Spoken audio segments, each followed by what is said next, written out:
Great, let's begin. I'm sure that you all have felt you've been in this position in some way before at some level of school where you've had to get something done. You probably have done a lot of research, you know a great deal, so you have something that you need to say. There's probably still some thinking left to do, some discussions to have in the group, and you might feel yourself in the position of a somewhat famous movie character. I don't know if you've seen this movie, but this movie is a kind of an allegory of the writer's problem in the sense that it starts out with a writer who's having a little bit of a novelist who's having a bit of trouble finishing the book, writing the book, getting this thing done.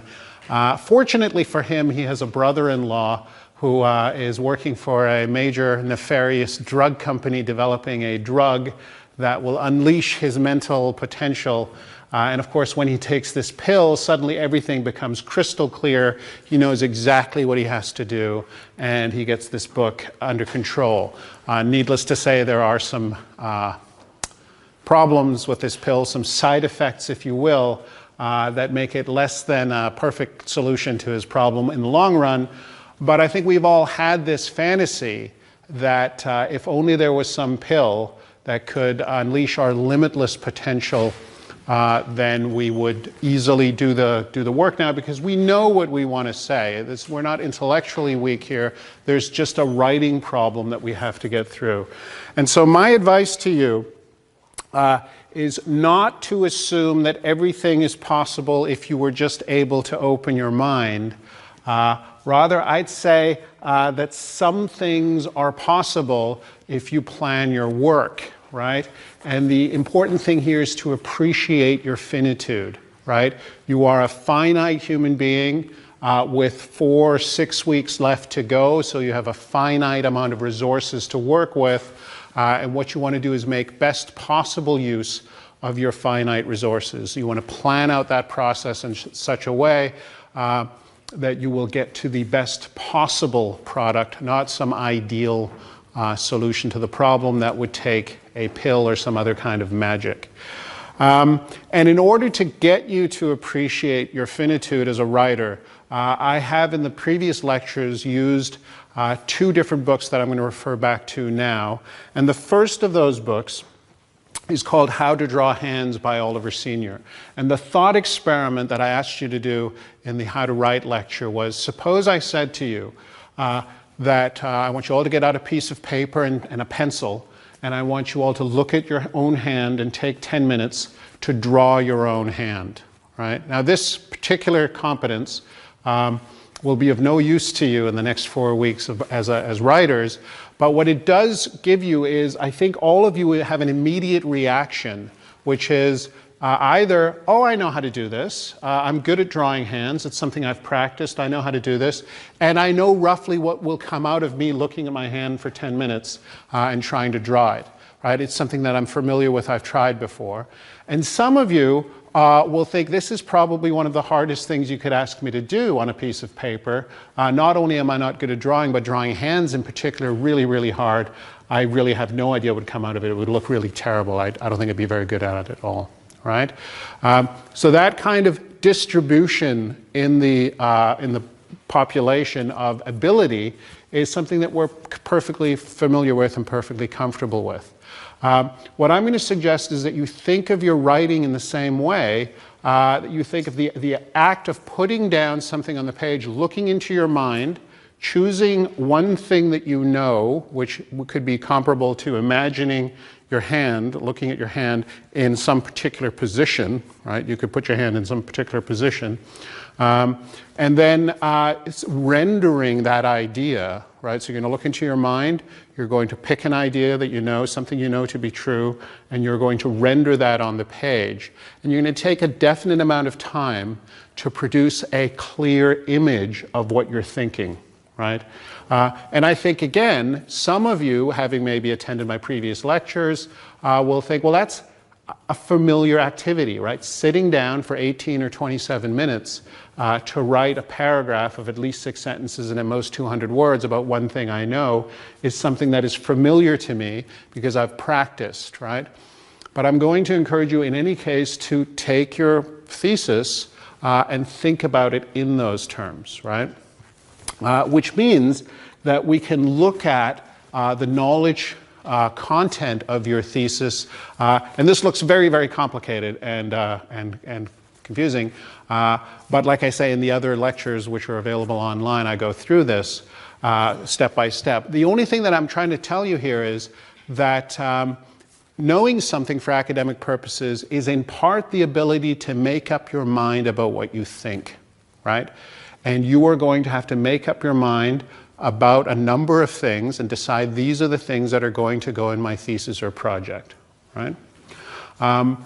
You've already decided how much time you have. You have 4 weeks, and you have a quick decision to make in the coming days, which is how much do you have to know in this way to write your thesis. And my suggestion to you is just to take your page number, right, however many pages you're expecting to write, and multiply by about 2. So if you're planning to write 40 pages, you're going to need to know about 80 things, because there's going to be about 80 paragraphs. It might be less, it could be 60 or 70 paragraphs, right? But probably around, that's a kind of a good ballpark figure. So you're going to need to know 80 things to write 40 pages. You're probably going to need to know 120 or 140 things to write 80 pages, right? So just take about 1.5 to 2, right? And that's a ballpark estimate of how many claims you're going to need to make in a single well-formed paragraph in your thesis or your project. So think about that. You have to make up your mind about 40, 60, 80 times, however many you decide it is, which means you have to form a justified true belief about it. You have to believe something to be true, and you have to know why it's true. You have to have good reasons to believe it. And needless to say, those good reasons are going to be very useful to you when you sit down to write. You're going to have to draw on those reasons in your writing.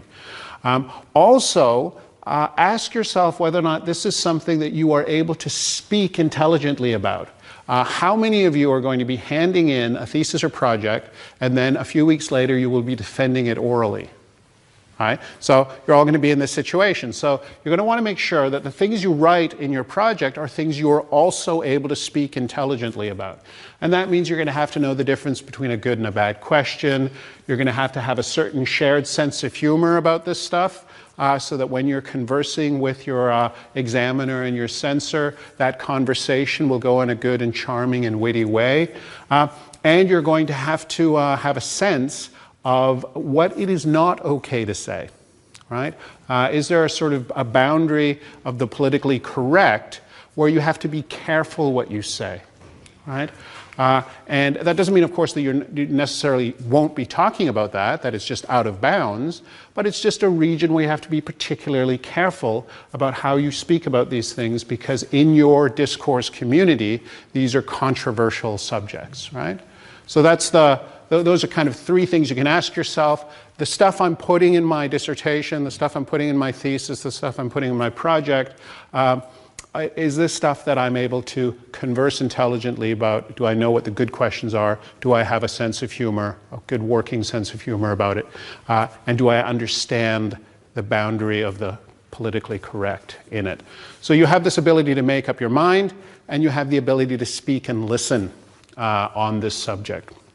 And then, of course, your literary competence, which will be very important to you as you're writing, which is this ability to compose a coherent prose paragraph about something.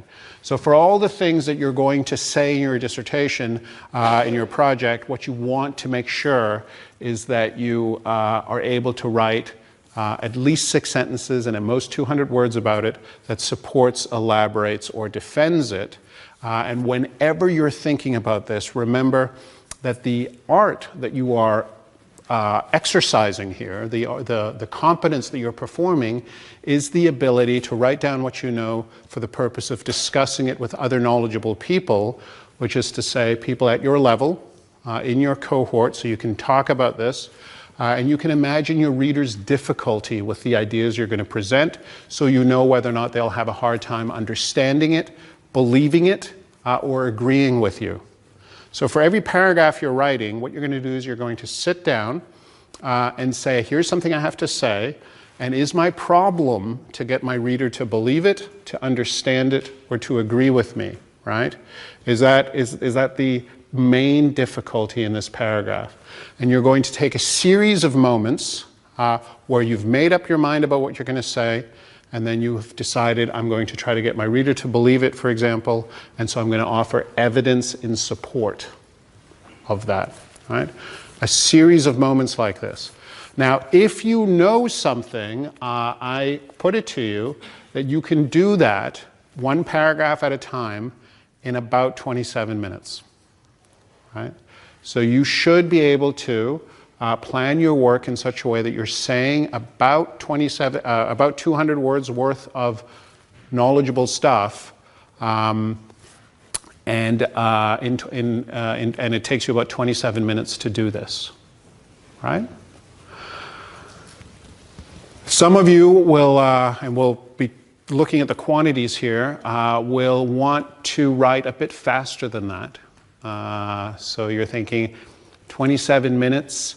That's 2 paragraphs an hour with 3-minute breaks, about 350 to 400 words maybe an hour. Maybe that's not going to do it. Maybe that's not going to be fast enough for us. So what I would encourage you to do is then think, well, maybe we can write some of these paragraphs 18 minutes at a time with 2-minute breaks. That's 3 paragraphs an hour, up to 600 words, right? Maybe that's going to be a better kind of cadence. And what we'll talk about is how much you can actually realize in this time, right? But think about this as every time you sit down to write, you're drawing on a comprehensive competence that we call just being knowledgeable, and it brings together this idea to make up your mind about what's going on in the material you've looked at. It involves the ability to speak about it because you'll need that for the exam, right? And it involves the ability to compose a coherent prose paragraph about it. And this is the work now trying to organize. You've got all these little units of production, which are paragraphs, paragraph-sized ideas, and you want to make sure you're setting up a process that lets you get through that, right? And like I say, you're not going to take a pill and on a weekend suddenly everything will fall into place. You're going to be working at a steady pace over the next 4 weeks, doing a little bit of work each day, accomplishing a little finite task, and these tasks will be arranged in paragraphs.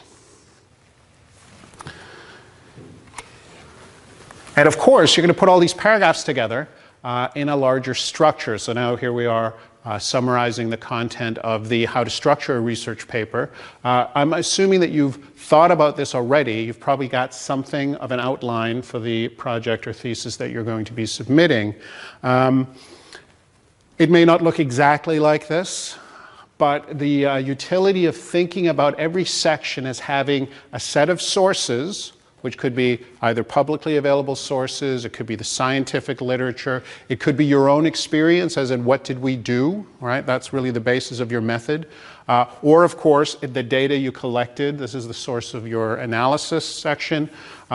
Or in the discussion section, you're not basing it on anything new, you're basing it on everything that came before.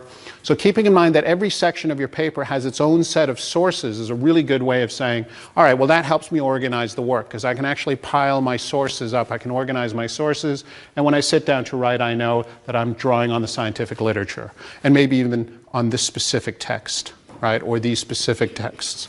Or I'm working with this part of my data set this morning, right? Or I'm working with these newspaper articles, right? Or I'm describing this personal experience of mine, right? So just keep in mind that there is a way of organizing this that kind of indexes it to your sources, and that's a good way of keeping things nice and tidy. It also keeps your workspace mentally and physically kind of tidy, because you're working with a limited set, a finite set of materials each time you write. The other thing you want to make sure is that you have a good sense of what you're trying to do with the reader in that 18 or 27-minute moment where you're sitting there writing. Right? You don't want to have like, just let's see what happens on the page. You want to have a clear and direct purpose every time you sit down to write. You may be using my suggestions here, or you may have your own, but there's various things you can do. You can either provide the reader with information the reader presumably doesn't have. right? You have an intelligent, well-informed reader who knows something about your discipline because it's one of your peers that you're writing for in principle, but they may not know anything about the organization or the region or the product or the country that you happen to be studying, right? So you need to give them some information to help them understand what's going on in your analysis. So keep that in mind. You have a specific purpose there, right?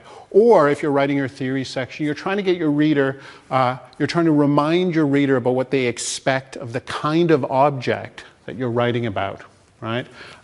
So you're reminding them what conceptual resources they have for understanding this kind of thing, you know, what the possibility space is in their imagination for thinking about this object, right? So that's a different way of addressing yourself to the reader, and in that case, you're assuming that the reader understands the theory as well as you do, right?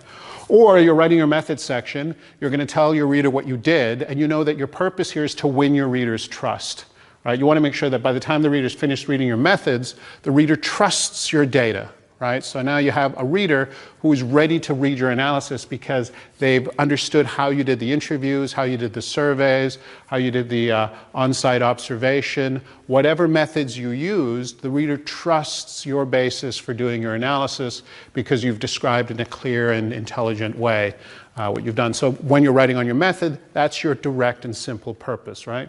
You're going to say what you did with the purpose of winning the trust of your reader. And by keeping it simple like this, you have simple tasks to do. The analysis, I usually somewhat polemically say, you're trying to disappoint the reader's expectations, which is to say the very expectations you activated in the theory section, you want to show the reader that there's an interesting tension between what happens in the data and what you would expect if you just had the theory. So we're learning something interesting from that combination. Right? And out in the margin there, I make sure that you know that there's an alternative to that. If you don't want this expectation, trust, disappointment model, you can activate the reader's curiosity.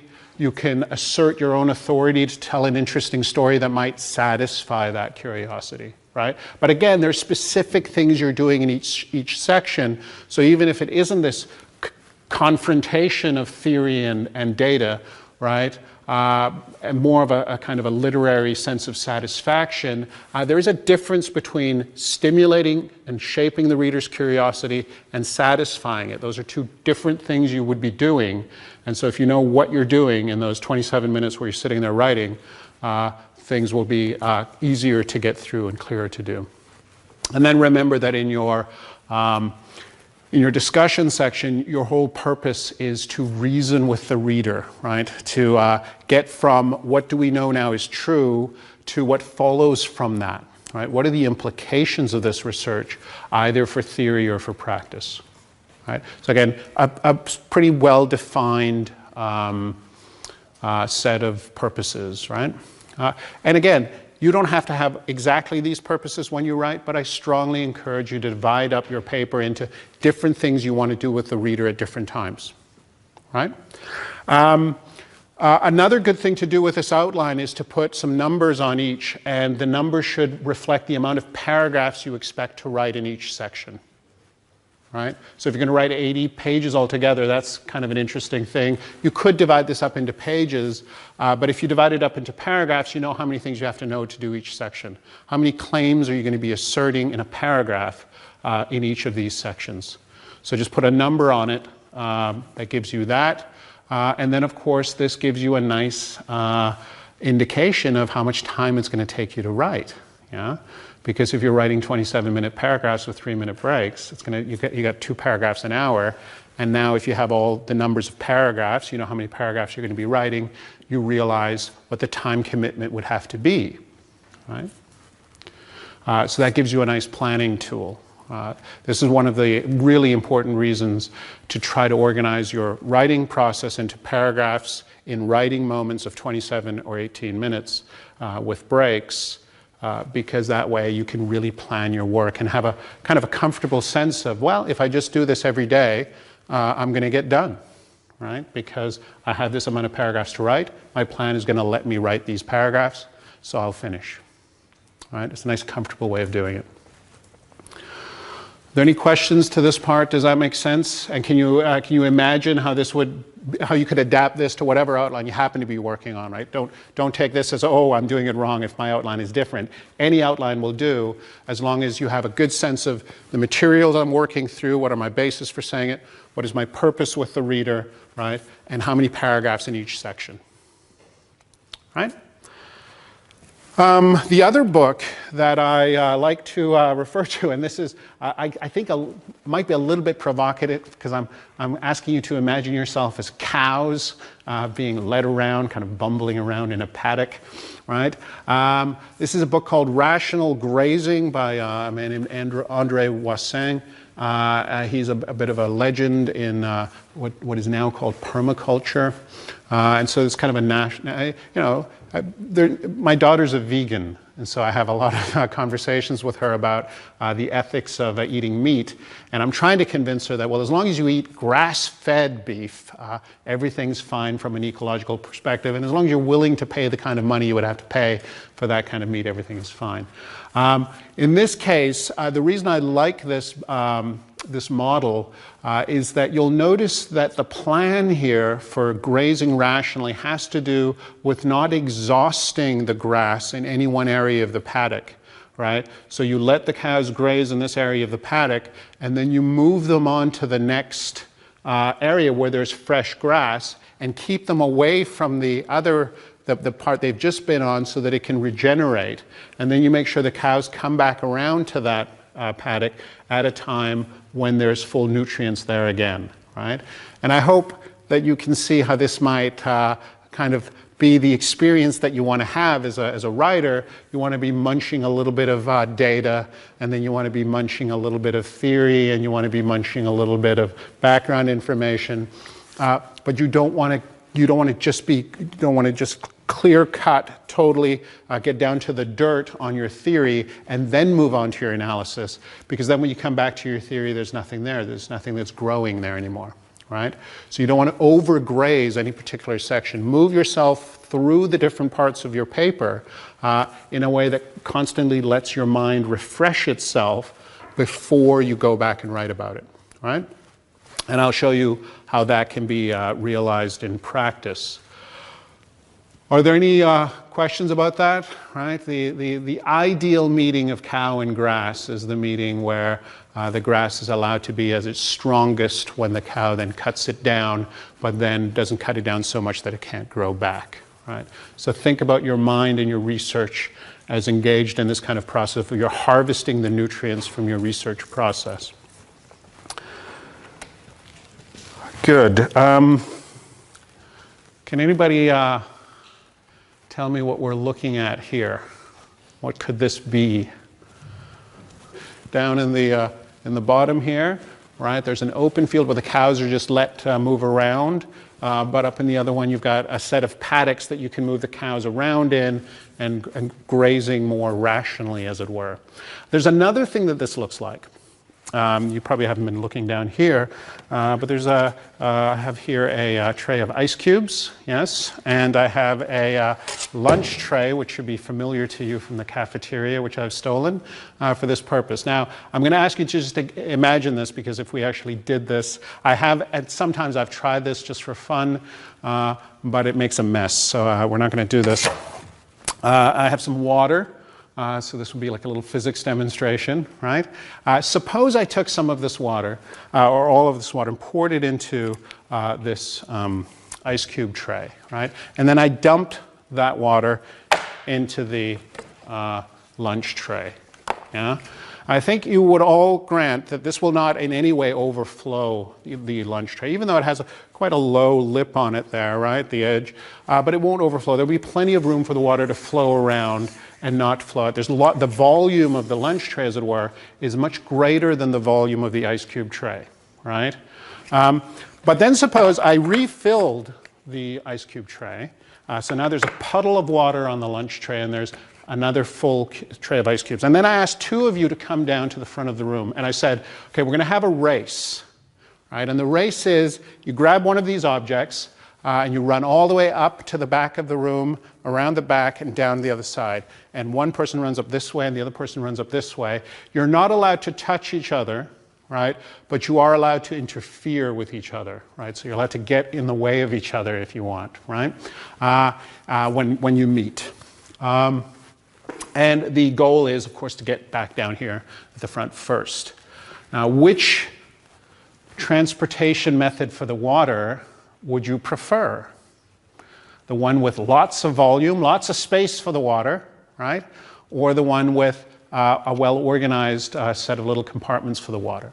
I think you all know what the answer is. The wise choice would be the cube of ice trays, the ice cube tray, because what happens here is that the water is not able to slosh around, whereas here it moves, picks up speed, and then it spills over the edge, right? So it flows around. It's much more dynamic space. But if we compared this, if we said these are time schedules, right? What we would have to say is that in this case, we have much more time, right? This would be there's much more time here, because we're going to say the week has 7 days, 24 hours, right? So there's lots of time, right? We've got 4 weeks. That's lots of time, right? Whereas if we divide it up in this way, we're going to say it's got 5 weeks. And of course, this tray isn't made to scale.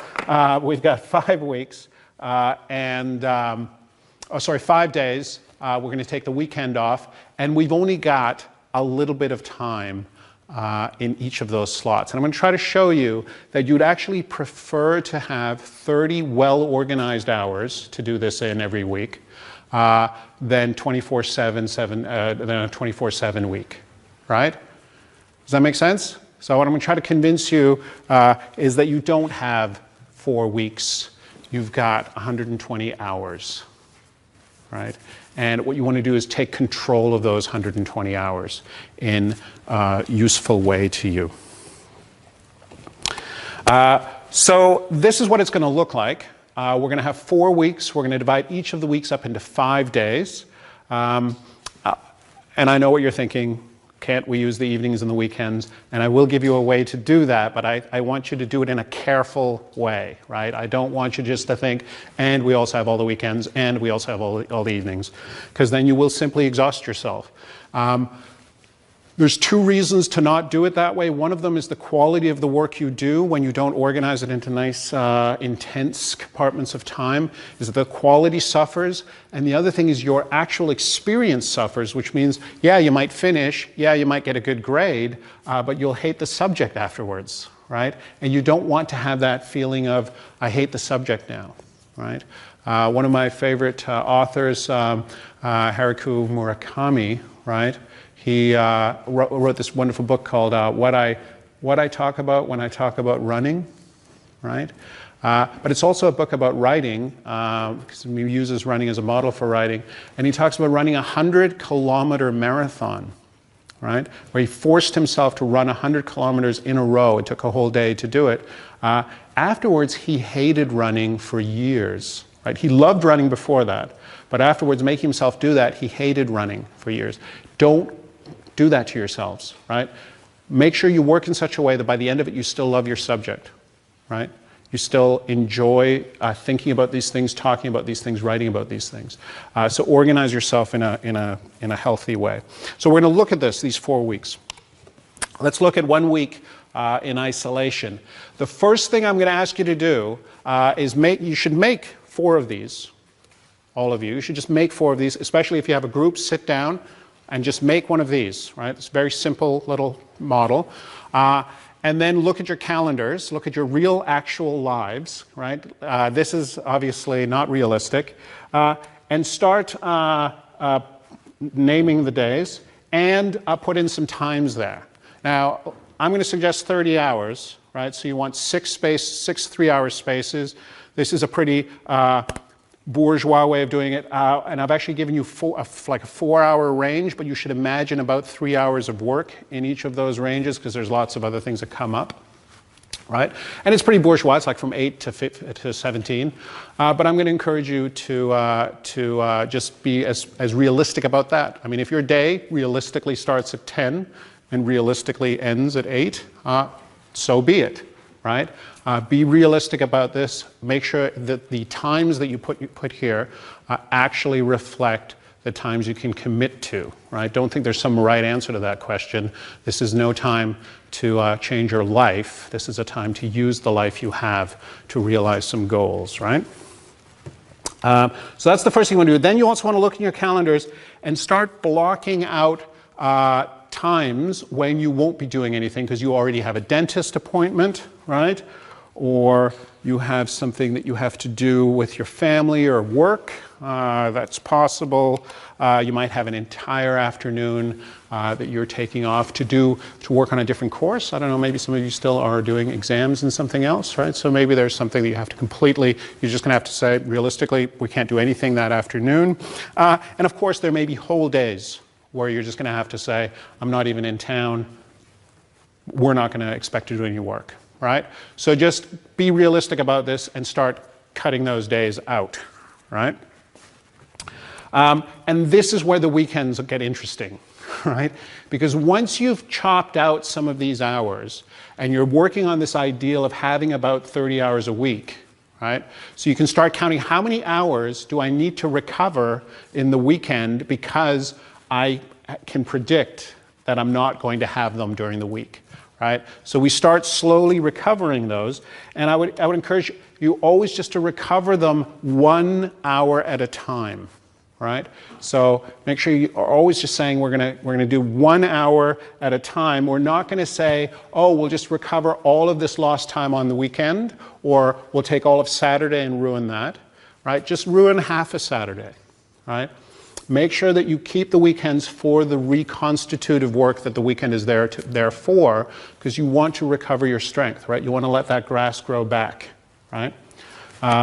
So be careful about this. Be deliberate and take only the hours from your weekends that you need. So it'll look something like this, right? You'll have a few hours in the weekend that kind of coordinates with whatever the scheduling is you did. So let's, we're going to remove that one because that's just, not that it's, you're fair if that's, but it just makes, we need a little more space here to work with. The first thing you then want to do is say, well, realistically, when can I do the writing I need to do, right? So you block in some time for writing. At the beginning of these 4 weeks, it doesn't have to be totally ambitious, but you should really start thinking about, okay, we have to spend quite a lot of time writing. So what I would do is I would start blocking in some writing time here. Again, as you see, I've put in, it looks like 4 hours, but when you're planning this, make sure that you're not forcing yourself to write much more than 6 paragraphs a half hour at a time, or 9 paragraphs, 18 minutes at a time, right? But you can give yourself a little bit of extra break time and spaces and stuff in there if you need. It's an attempt to make it a little more human.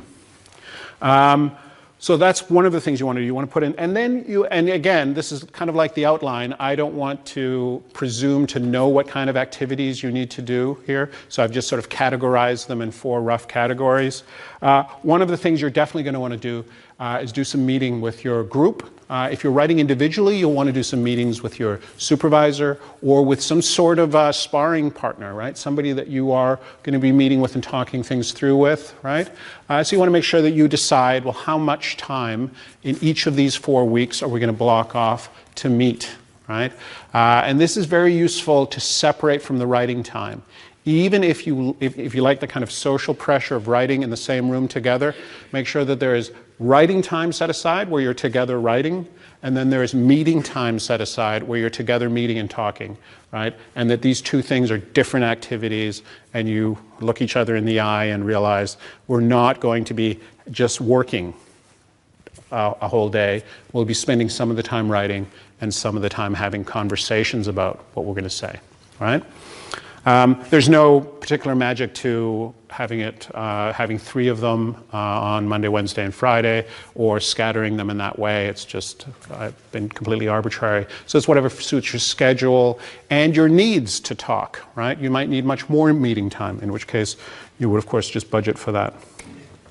Another thing you want to think about is a broad range of activities that we could call research. I think many of you will have done most of the field work or data collection at this point, but you may want to be finishing that, so you want to make sure that that is budgeted in your last 4 weeks if you need to finish that. There's certainly going to be some reading of literature that you want to get a better understanding of. There will be coding activities, analysis activities, and this kind of thing, right? There may even still be some library research left to do. All of this is stuff you want to give yourself time to do. And your list of things to do on that should be, of course, coordinated with how big these blocks of time are.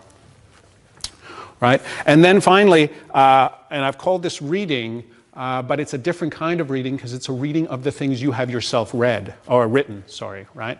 So these are things where you have written some things already, and you want to give yourself some time to revisit those things and reread those things, either as individuals or reading them to each other or whatever.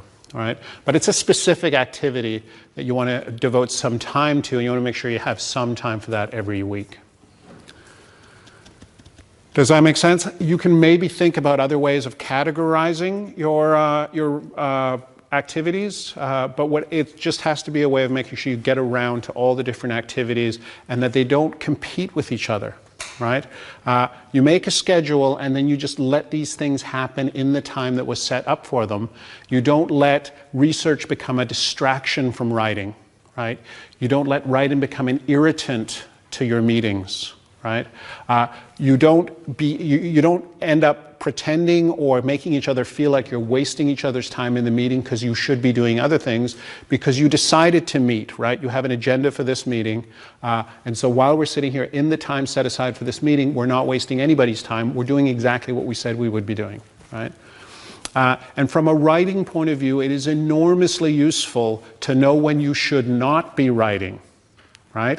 So you're only failing to write in the morning sessions there where we've marked the calendar with blue, right? That's the only time when, if you're not writing, you're doing something wrong. But in the afternoon and evening, if you're not writing, you're not failing as a writer, right? You're just relaxing, right? You're just doing something else, which is a legitimate activity, right? Because otherwise you get that feeling of we should be writing, we're not writing. Right? So make sure that you set aside time to write. Keep that time relatively holy, right? So make sure you are writing in that time, and things should go quite nicely. One of the things I say in my How to Write lecture is that you should always decide the day before what you are going to say in your writing the next day. So you should have a list of key sentences for each paragraph, right? The paragraph should be defined by one thing you want to say. The other sentences in the paragraph support, elaborate, or defend the content of that key sentence. But that list of key sentences should be there. And in your meeting time, you should be discussing, well, how's our list of key sentences going, right? Because at some point, we're going to need to have 120 sentences we know to be true, right? And these 120 sentences will each have a paragraph in the project, in the final thesis, right? And we all need to agree that these are the things we want to say. Right? You then also fill out your whatever weekend slots you've planned, right, to recover the lost time that you knew that you would not be able to work, and it can have the full range of activities as well. Right? So here we have, like I say, about 30, maybe at a stretch, 40 hours of work in a week. And that should do it. That should do it. What this does is it leaves the time that you have not planned to work free to go for that run you need to go for, to keep yourself healthy and mentally focused, to eat healthy, to cook healthy, right? To watch movies, read interesting, different books, this kind of thing, to just simply have a life, right? You don't want to cancel your life for 4 weeks in order to get this done. You want to make sure that you develop a healthy work habit that lets you do serious intellectual work while at the same time maintaining a social, healthy social life. Why do you want to learn that skill? Because that's what life is going to be like when you're done, when you're out of school. You don't want to have to sequester yourself every time you need to get some writing done. You just want to have a nice, confident, manageable writing skill that you can draw on every time. You need to produce a report, you need to get some presentation done and so forth. You want to learn how to work in this way. And that means insisting on recovering energy, insisting on letting the grass grow back. Right? So it's going to end up looking something like this, right? You'll have a whole bunch of different weeks. The weeks will be differentiated both by the amount of red crosses that you've put, the amount of time you've had to take out, and they will be differentiated by the amount of time you're spending on the weekends. And notice that last week, and I've intentionally made it more orderly looking than the other weeks, right? What you want to tend towards that perfect last week where you spend exactly 15 hours each in the group, right? Writing paragraphs, right? By that time, you've realized these are the paragraphs we're either missing or we need to rewrite. And if you give each group member, let's say you have 2 group members, right? 15 hours, 30 hours, that's 60 paragraphs at 27 minutes a paragraph, right? At 18 minutes a paragraph, it's 90 paragraphs, right? It's a lot of paragraphs that you can devote really careful attention to getting exactly right, right? And so if your last week looks like that, then by the time you submit, right, you have written and rewritten and worked and really focused your attention on every fact you're going to assert to be true, every theoretical claim you're going to make, every implication, every recommendation will be worked through in a nice and careful way. So you can basically take your time off until you go to the exam, right? The thing has been worked through and is now lodged in your mind and in your body, and you're ready to defend it, right? You're ready to represent it. Convincing, I hope, right?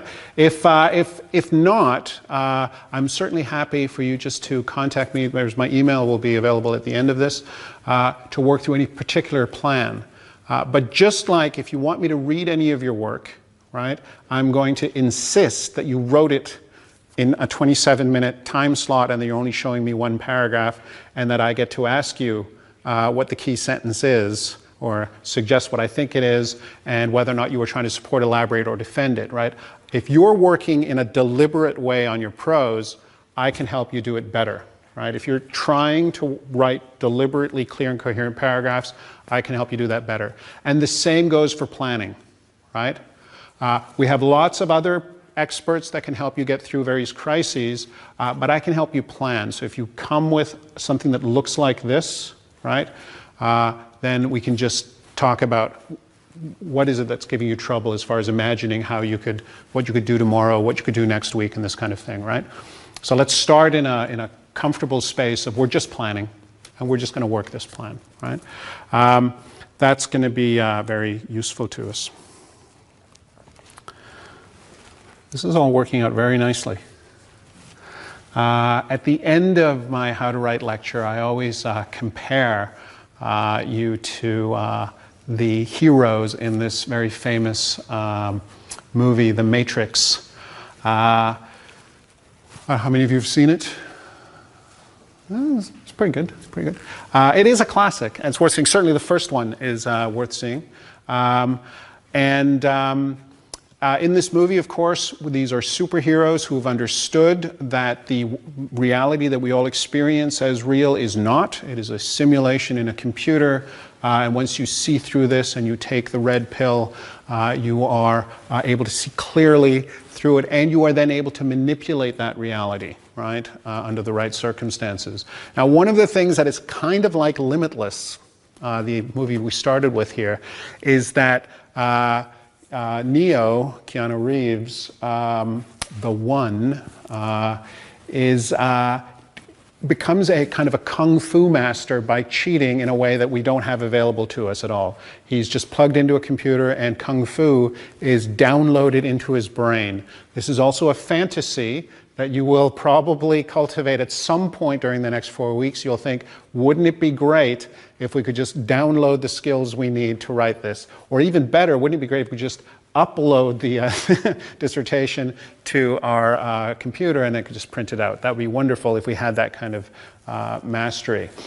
But the thing I will suggest to you is that once you realize your finitude, right, once you understand the nature of writing, you actually get a kind of superpower that looks a lot like the Matrix. Because notice that every 200-word paragraph, and it can be like 145, 187, 193 words, whatever, but no more than 200 words. If you keep it to that, you have produced a minute of your reader's attention. Right? What you're doing when you're writing is you are deciding on behalf of your reader what's going to happen to them for a minute. Right? And what's going to happen is this word will go into their brain, then this word, then this word, then this word, then this word. You choose all the words and the order that they go in, right? And that's determining the reader's experience, right? So you are in a position of supreme power. And not only that, you have 27 minutes to do it. The reader has 1 minute to read it, which means you're working in bullet time, right? You are working with a slowed down reality. Your reader is there and with you, and you are making decisions about how to present this to your reader, right? But if the reader wants to get all critical and shoot you, you simply step out of the way of the bullet and watch it fly by, because you are working in real time and everything is moving around you in slow motion, right? Bullet time being the effect that the movie invented to create this, right? So keep that in mind. That you are, when you're sitting down writing deliberately, giving yourself a limited task, you are much, much stronger than your reader. And you should learn to enjoy that, right? You should learn to enjoy that for the 15 hours a week that you're writing, right? If you devote that much, 10 to 15 hours a week. But during that time, you should feel chosen, right? You should feel very, very strong, right? Because you are. You are in complete control. Now, the slogan of the Matrix is not so good. It's just like the whole download your skills from the computer. Believe the unbelievable is obviously nonsense. You should not believe the unbelievable. What you should do is make up your mind and write what you know. Right? Remember that you are very knowledgeable people in your discipline, right? You know much more about whatever it is you're studying, marketing, organization theory, or finance, right? You are much more knowledgeable about that than I am, any ordinary person is, and you just want to draw from that strength, right? You want to keep working from the center of your cognitive strength, because then you will feel stronger every time you sit down to write, and of course your product will be better. Don't feel like you're struggling at the edge of your abilities, right? Remember how knowledgeable you are and just leverage that power in every paragraph, every time you construct that minute for your reader. So appreciate your finitude, right? But just stick to what you know. Write it down in a clear and coherent way with a peer reader in mind. Good, that's really what I've got.